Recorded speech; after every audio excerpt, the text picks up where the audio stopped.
Ura, Adrian Zelaia, Gabon, berriz ere, arduratuta dago burtsekin, ez dakizu arduratuta zauden, edo zein kasutan bai nahi dugu, danon artean ia esplikatzen diguzuen ze gertatzen den, ze eroaldi duten, atzo ze gertatu zen, gaur bideo horretan zer gertatzen jarraitu den, eta zergatik gertatzen ari den hau, zure ustez? Azkenotan izan dugun arabera, gertatzen ari da bestetan izan duguna, hau da, aste bakoitzean agertzen da arrazoi diferente bat, bortxakare bajuago geratzeko, ez da.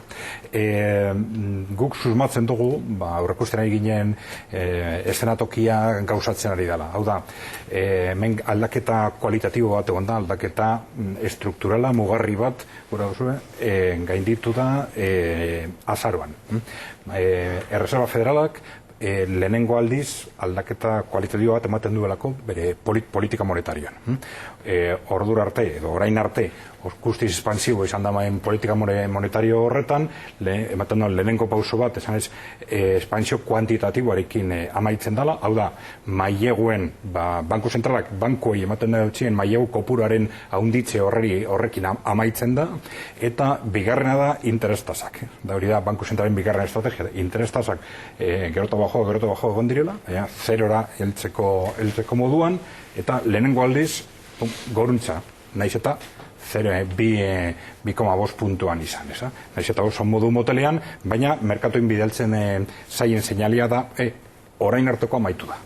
Hau da, amaitu da edo amaitzeko bidean dago. Claro, politika hori jarraitzen dira espansiboak izaten, 0,25, 0,50, baina seinalea guztiz kezkagarria da merkatu finanzioarentzat. Merkatu finanzioa badakite, azken urteotan gertatu den ibilbidea ez da egon lotuta ekonomia realekin, egon da lotuta, etengabe Banku Zentralak egon direlako dirua botatzen merkatu finanziero, zuzen ekonomia reala baino gehiago. Orduan, seinale hori bota eskero, merkatu finanziero urduri jartzen azten dire. Urduri jartzeak horrek ez dago esan gure, aipatzen ari direnen beste arrazoi guzti horiek ez direla egia. Hau da, Txinarekin egon dira arazo batzuk, petroleren presioa, Grezian ez dakizer, Espainian ez dakizer, astero aipatzen da arrazoi diferente bat, baina susmatzen dugu sakonean dagoela da merkatuen urduritasuna ikusten dabelako Banku Zentral batez behar Reserva Federalen politika espansiboaren garaiak amaitzen ari direla. Bai, bueno, Adrianek esan dauen hildora, merkatuek dopatote bile dira, ezta? Azken finean, Banku Zentralen politikari esker, diru pilo bat sartu da merkatuan, baina ez da, egon elkartruken abiadura bat, ez da? Bardin da diru gitxi egon da asko trukatu, edo diru asko egon da gitxi trukatu. Gertatu dena da, merkaturik ez dagoela, baina niretzat, esan guretsuna, eta bildur gizen egoten duztena da, ez dagoela benetazko arrazoi objektiboa. Atxo jaitzi izan, 1,4. Da gau, 2,40, gitxo gara bera. Baina zergatik, eta arrazoi objektibo ez egotea, arrazoi objektibo bat ez emotea da, kriston beldurra dagoelako. Geure lankide batek idazten eban blogean, erderazko profezia autokumplida. Esan dugu, resesio bat dator, beraz, beldur gabiz, beraz bortza bajatu iten diz. Azkenean, bultzaren bajatze horrek sortuko da resesioa. Zergatik beldurra dagoelako, eta beldurra dagoenean ez dalako kontsumitzen, eta betiko, askotan egin dugu nahi buruz berra, maian, kontsumorik ez badago. Gure askundearen iturria agortu ingo da. Orain arte askundean iturria zen izan da, lehiakortasuna, lankostuen jaitziera, eta dolarra garesti egon dela, beraz, euroamerke, beraz, lehiako esportaziorako, baina ezkeia gaur dolar egoin da, eta atzo egoin zen. Eta arazoa da, estatu batuetek bai, eginda bela planifikazio bat, emetik eta 2 urte eta pikura interesen, baina Europan ez. Europan gainera, tipoak negatiboa daude, gaur egun, Euriborra negatiboa, Japonen zorra dau tipo negatiboetan. Eta gainera, asko supozik ingo di, pesante, tipo negatiboekin, ez, tipo negatiboekin, desorikak askoz be handiak izango dira. Ze eragin izango du Iranek dolarrari bizkar emateak eta esan izanak petrolea eurotan erosiko duela? Eurek esan dabe erabaki politikoa dela. Eta nik uste dut dela beste pauso bat, herrialde emergenteen aldetik martxan jarri dan dolarraren aurkako estrategia. Rusia eta Txina batez be, euren artian alde batetik, Indiarekin eta Europarekin be bai, egiten ari diren hitzarmen edo kontratu berrietan sustatzen dire gerota gehiago dolar baztertzea, dolar baztertu eta horren ordez Pues euren txampoiak, euroa, edo beste monetak erabilizatea. Claro, hori mehatxu estrategiko ikaragarria bada estatu batuentzat, eta claro, oso lotuta dago arlo geoestrategikoan munduan zehar gertatzen ari diren gatazkekin, claro. Txina ipatu duzu, eta Txinak burtsez ari ginala, Chicagoko burtsa erosiko duela? Bai, hori da kontu deigarri bat. Ez da, estatu batuetan txinatarrak erosten duten lehenengo azpiegitura, baina Chicagoko burtsa erostia gauza deigarria da, ez? Baina, azkenean, Chicagoko burtsa sozietatea anonimoa da, eta akzioak salgai dagoz, eta azkenean txinatarrek erosi dute, baina horrek adierazten dau nolabait zein punturaino zen motako mugimenduak gertatzen ari diran munduan. Momentu honetan, benetan dirua dekona Txina da. Eta Txinak erosketak estrategikoak egiten ari da mundu osoan. Afrikan, Asian eta Mendebaldean bai.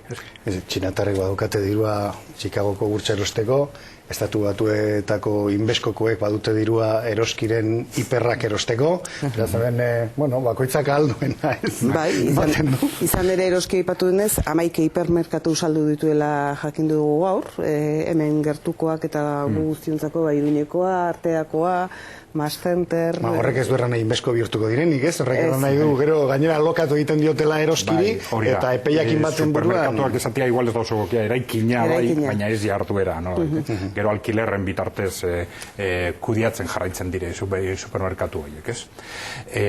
Operazio horiek oso ezagunak dire, enpresa handien artean, azkenean operazio horiek zeu jarraitzen dozu zure jarduraekin, baina eraikina beste erakunde baten esku usten dozu alkilerraren truke. Eta konpromiso batekin, eraikinaren alkiler hori mantentzeko epe luzera. Oso kasu diferenteak dira. Segun eraikin hori estrategikoak diren ala ez. Igual logika operatiboa bat deko malgutasunaren aldetik eta eraikin ez estrategikoak direnean, kasu honetan estrategikoak direla ematen du. Eta estrategikoak direnean igual gehiago da operazio finanziero bat. Agertu diren komentarioetan lotzen dira operazio horiek bankuekin konvertituta dauden operazioekin. Ez dago horren argiz, eroski bankuekin konvertituta dakona da estrategikoak ez diren aktiboak saltzea. Eta orain arte hori da egondan egiten, azken 2 urteetan, batez bai Euskal Herritik oso urrun dauden esparruetan. Ez da nolabait, apurra konzentrazio geografikorako estrategia bat jarraituz. Claro, hau lotu behar da igual, beste kontestu baten. Hori izanik tresna bat, bankuei zorraren parte bat ordaintzeko, beste zorra edo nolabait konpromisoak banku horiekin barik beste inversore berri batekin ordezkatu, inbesko, kasu honetan. Lehentxagozuk rezesio hitza aipatu duzu, eta hain zuzen ere burtsan gora bera hauek direla eta berriz ere egun hauetan topo egin dut, beste krisi, beste rezesio baten aurrean note gauden dioten informazioekin, eta nire ez jakintasun horretan beti pentsatzen dut, azpimarrako maira ekarriko dudala. Ez badakit ez dela galdera egiten dizuedan lehenengo aldia, baina zer pentsatzen duzue? Konkretu dugu, abenduaren erdian, gure boletinean bidale gendun mezu bat, eta ez dugu inoiz egin. Esan ez, zurrumurroak zeudela, Mendebaldean eta batez be estatu batuetan, arrisku handiak zetu zela urtarrietik aurrera. Batez be, aipatu dugun detonanteak, aipatu dugun Reserva Federalen politikaren aldaketatik, merkatu finanzieroak oso urduri zeudelako. Gero, gertatu da, baina ez guk genekielako ezer. Guk esaten ginen zurrumurroi ezagoela, baina ez ginela konprometitzen horrekin. Baina badagoz faktore objektiboak, prinsipioz horrien arabera aurrekustelekela errezesio bat erraz etorrelikela. Beste kontu bada noiz. Eta hori jakitea asko zailago da. Zeintzuk dira faktore objektiboak, hemen behin baino gehiagoetan azpimarratu ditugunak. Askotan ahaztuten dugu krisi honen jatorria. Noiz hori ere garrantzitsua da, ez dugu hainbat urtetan harrapatu gaitun krisia gainditu. Eta, nahi dut burualtza ez egun honetan berriz... Noiz baino gehiago, nun? Gauza zaten mundu mailan rezesioa horrela. Espainian, aurregusta dagoena da 3 puntutako hauzkundea. Eta petrolearen jaitzearekin baliteke 3,5 edo 4 heltzea. Gauza zaten mundu mailan rezesio bat egon litekeela, batez be emergentetan. Eta eski merkatuetan asunta, adibidez, Reserva Federalaren asuntagaz, Reserva Federalak aurkeztu ebanean egoeren egutegiak boltsak ondo hartu zituzten. Esan ez, bueno, ja, relajatu da politika monetaria hau, eta on ja bakoitzak bakaretak edu beharko da, ez da? On ja, ezin gara jugun topatuta, oin bakoitzak imar dau, aldauen modure. Eta egun garitzaroten Europan, antxeko zehozer nos gertaliteken, eta ez da gertatuko barne kontsumo sendo bate euki bitartean. Baina, datozen mamuak, ez direz bertoko mamuak, baizik eta kanpoko mamuak, esan dugu, geuretza petrolea merkegotia ona da. Eta guretzat dolarra altu egotea ona da, geu esportatzaile gara eta gainera petrolea osten dugu. Ez badugu topaten beroan aurrean biz ere petroleo gultza bat, eta ez dugu topeko geuretzat onuragarria da. Claro, baina mundurako... Baina erraro da, ze erraz ahaztuten ditugu gauzak. Konkretuki, gagozen krisialdiaren jatorria non dagoen. Eta zer gertatu zen 2007an eta 2008an. Urdurarteko askundea, aztenare ginen, ekonomia reala oso ondo zijoan, eta bapatean, pum, egin zuen. Finantzieroak. Claro, porro dinero dago. Pues justo, orain deko gona, arazo estruktura. Baina hori banku zentral baina bi faktore zeuden. Gaien sorpetzea, gehiagizko sorpetzea, eta derivatuen merkatuan zergoen arriskoa. Orain deko gona arazoak, orain larriagoak, ordo maiagoak. Sorpetze maila handiagoa da, eta derivatu merkatuen dagoen arriskoa handiago da. Eta urte hauetan egon garela, nolabait, egoera aurrera botatzen, batez banku zentralen bitartez. Nire buruari egiten dudan galdera bada, eta mai gainean jartzen dut, laguntzen dira zuen irten bidea ateratzen, baina zergatik ez diren zuten mezuak, oraintxe ez, badirudi arriskua merkatu finantzierotan dagoela berriro ere, horrela gatoz 2007-2008tik, eta alere, ez dago mezu bat jenderik, zure aurrezkitxoak, entitate finantzieroek beti zaten, basartu inbertsio funtsa honetan, beste inbertsio funtsa hartan, beste, eta horiek gero manejatuko dute zure dirua modu merkatuetan. Eta zergatik ez dira luzatzen mezuak gaizu, zure inbertsio txiki horik ez daukazu ezagun bat, tailerra daukana hor, familiar bat, enpresa daukana hor, kontutan izanik ekonomia produktiboa euneko 3 igoko dela Estatu Espainiarrean. Eta horri garrapen hortara altzeko gero falta zaigu. Baina bankura diruarekin bai. Eta zergatik ez ondoko tailerraren gana, ondoko lagun horren gana. Badagoz inbertsio fondoak zein, ez alboka baina oso gertuko enpresetan inbertzio. Baina arazoa zein da, urtarritik ona funts guztitzek danak bera egin dutela. Neure bidea da. Eta zukuten zena, persona baten aurrean aurkezten inbertzio aukerak, ez dago. Diot, zugandik pasatu gabe. Markatu zigor, zugandik pasatu gabe. Markatu baina zelan bideratzen duzu zeu tailer txorretara, diru azaltza basa. Bilekatu zaitez zeu kapitalista txuen. Joan bere gana eta eitxezu. Eitxezu ampliazio bat, eta nilungola ampliazioa. Akordio batzuk ere egon daitezke, entitate finanzieroek tailer horrekin daukaten bezala, pribatuek ere ukan ditzazkete. Zein den aukerariko beren aurretarako, geure PSV-ak kudeatzeko momentuan, lagatea PSV-i, benetako ekonomia hortan inbertitzea. Bien lehendakarik esan eban, EPSV-ak oso murriztuta daukate inbertitzeko aukera, eta Euskal Herrian baduz enpresa asko zeinek oso errentagarri, adibidez, esportatzaileak, jun zaitezu inziu automotif batera, eta horrela jotzezu krisialderi buruz. Esportatzaileak, trokeleroak, ezagutzen duz, dabiz, inozi bilez diren modure. Baina zela biratzen duzu diru harpertara, gaur egun kapitalan zartu da. Baina bitarteko, nik uste reforma eta kontrareforma luteranoaren eta katolikoaren afera bezala da, ez? Katolikoek erratu dute, ez apaizaren gandik pasatu behar duzu jangoikoaren gana iristeko. Lutero dator eta ez, zuzen irakurri zazu jangoikoa eta tira, ez? Zergatik... Baina jo zaitez enpresara hartu zu auditoria irakurri dana eta gero diru azaltzen duzu barkatu, baina zuregan konfidentzai hartzen duten zen irakurtzen dute. Geu kobratzen dutzagu berari. Konfidantza daukazugan. Gestore batzuk euri kobratzen dioten komisioagatik irakurtzen dutelako. Baina konfidantza daukazugan. Enundi batean diru jartzen duten gehienek dute bitartekariaren konfidantza daukate. Aukera inbertsio izateko, baina karo, hemen jendea bere kabuz inbertsioak edazten hasi denean, erosi dauz seioak, erosi dauz baso zatiak, eta gertatu dira alako gauza. Bitartekarien bitartez ere erosi dituzte seioak. Enpresa baten bazkide izatea erraza da. Pilar, feizketan... Bai. Aritzeko gogoz. Bai, nik uste dut gainera badatorrela eta gaizkak aipatzen duen bidetik. Ez dut uste batak beste ordezkatuko duenik. Baina nik bintzat itxaropen handia dut beste ekonomia modelo horretan. Ekonomia, kolaboratiboa deitzen zaio batzuetan, ekonomia soziala deitzen zaio beste batzuetan. Iraultzak ez dira oso trompetekin iristen, ez da? Baina nik behintzat santzu batzuk ikusten ditut zein eta jendeak... Batzutan bai.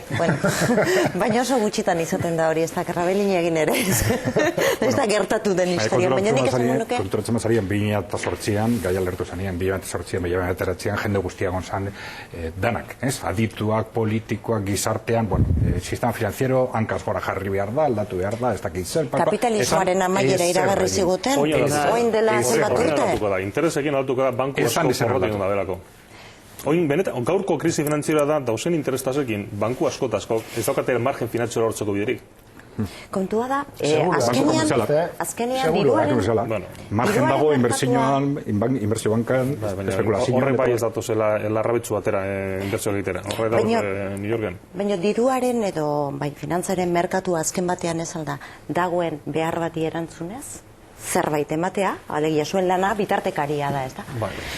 Bitartekari aukera gehiago sortzen den neurrian, normala litzateke merkatu horrientzat leku gutxiago izatea, eta beste aukera batzuk sortzea. Batzuk izango dira onak, beste batzuek balio izango dute ekonomiaren eskala txikirako, beste batzuk asmatuko dira, burtsa merkatu alternatiboak bezala beste zea batzuetarako. Arazo ez dela teknikoa. Aukera teknikoa edo irtenbide teknikoak bilatulik ez pilo bat gauzak beste modaten egiteko, arazo politikoa da. Botai politiko nun dagoen arabera gauzak mugitzen diren ala ez dira. Energiarekin bezala azken finean, ez? Politika energetikoa... Mapa bat ikusiko dugu, barne produktu gordinaren arabera krisiari nola eutsi zaion ikusteko, alizeretelako hain zuzen ere lan bat prestatzen duen inguruan. Bai, da askotan aipatzen ez den datu bat, eta ez da oso ezaguna. Hor ikusten dugu koloren arabera Europako eskualdeak, datu hori gutxitan, horrelako datuak gutxitan aipatzen dire, baina Europako eskualdeak nola garatu dire konkretu 2008-tik 2013-ra, Europako bataz bestekoarekin konparatuta. Biztanleko barne produktu gordinaren arabera, gura osue, egora ekonomikaren igual referentziarik zuzenena. Eta orduan ikusten da, berdean, Europako bataz bestekoaren baino hobe jokatu da benak, eta marroian txarrago da. Eta txarrenak marroi ilunean. Eta konturatu zen magara, hor oso importantea da, bai autonomia erkidego, gure autonomia erkidego, eta bai Nafarroan, txarrenen artean agertzen da. Ze askotan, datu horiek izkutatu garatzen dire. Ematen da, txarto gauz, danak gauz txarto. Hemen, ekonomikoki oso nakara, gauz asko egiten ditugu oso ondo, kontua ez da gure burua behar bari zigortzea, ez da? Baina bai, konturatzea krisian zer gertatzen da. Nik uste hori oso importantea da, nolabait bateriak kargatzeko, eta ikusteko gauzak ziurazki beste modu baten egin behar ditugu. Aizu, gaurko amaitzeko, hausnarketa batekin amaitu nahi nuke zuekin, hain zuzen ere, egun hauetan, behin eta berriro, albiste bilakatzen ari diren sexu jazarpenen inguruan, iruditzen zaidelako, beste kontu batzuk askotan ere ematen gaituztela beste hainbat gauzari buruz hitz egitera, baina ez dagoela agendan lehenengo mailan jartzeko modurik guk geuk ere maila ekartzen ez baldin baditugu, ezta? Tolosan gertatu zen, Gasteizen gertatu zen, Lantzen gertatu zen, eta egunero gertatu da. Baina zorionez, afera da hori zorionez orain kontatzen dugula. Ze nik ez dut uste lehenago horlakoak gertatzen ez zirenik, zoritxarrez gertatzen ziren.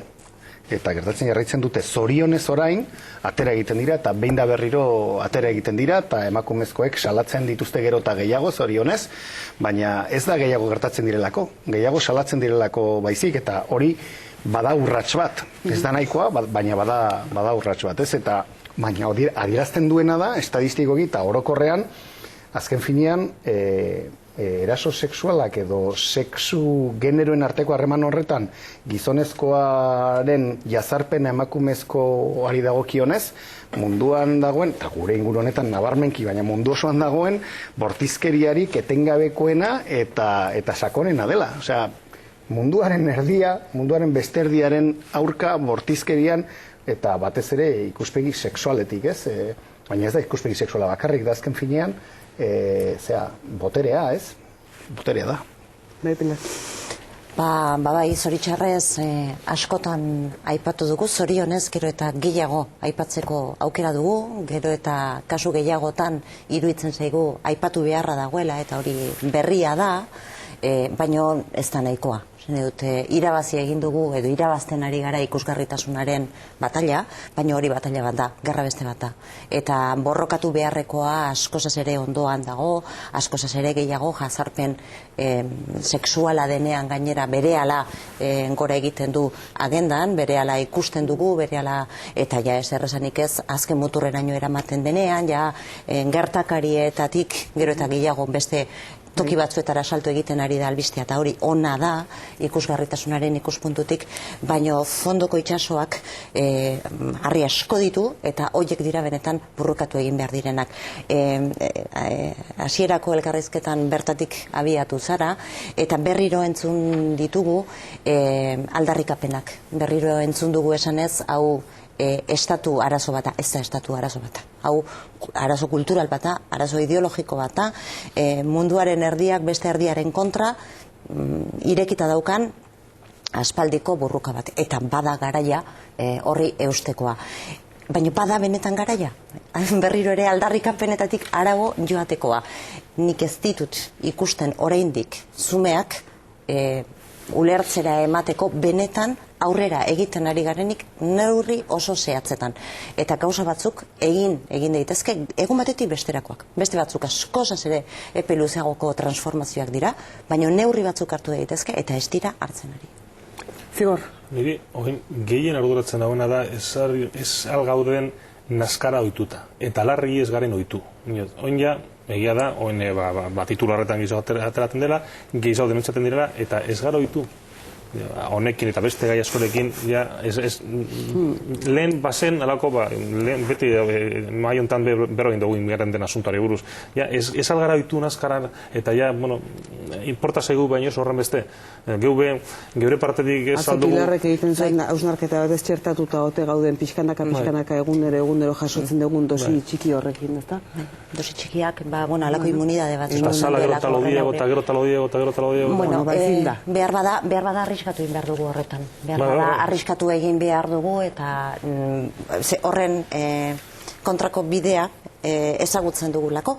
Kontrako bidea badakigu orain arte isilpean egon direla, eta badakigu noraino ekarri gaitun. Egunero zeuden dosiak, baina bazirudien normala izan zitekeela eta guzti, ez? Oain, notizia egiten denez, hau ez da normala, noski ez dela normala. Baina gertatzen da egunero, eta gertatzen da ikusten duguna baino gehiago, eta daude estudioak esplikatzen dutenak, bitatik batek seguro izango duela jazarpena bere bizitzan. Eta gero ikusten ditugu datuak eta harritu egiten gara, eta ikusten ditugu estadistikak eta harritu egiten gara, behar bada ez da bakarrik hori eman behar den mezua, ez da, behar bada datu horietatik harago joan beharra dago, eta agendan sartu behar dugu, eta eguneroko azpimarran sartu egin behar ditugu, bestelako realitateak ere asko laguntzen dutelako, egin daiteken bide horretan adibide batzuk aurkitzen, eta aurkitzen, referentzi batzuk, eskaitezen gelditxu, immunizatze horretan, etxipenean. Eta gainera immunizatze horretan ez gaitezen izan alderdi horren irudi bakarrik emakumeak. Emakumeak beste gauza batzuk ere egiten ditu. Direta. Zigor Urtiaga, eskerrik asko. Gaizkaranguren, mila esker. Adrian Zelaia, eskerrik asko. Pilar Kaltzela. Gabon. Esadik ez. Gabon. Jaun Andreak eskerrik asko, mila esker izan diguzuen arretagatik. Bihar arratsaldeko 4 eta 10 buelta hortan izango gara. Laburrago saskibaloia dagolako, baina izango da zera azpimarratu eta gu azpimarratzeko prest. Gabon pasa.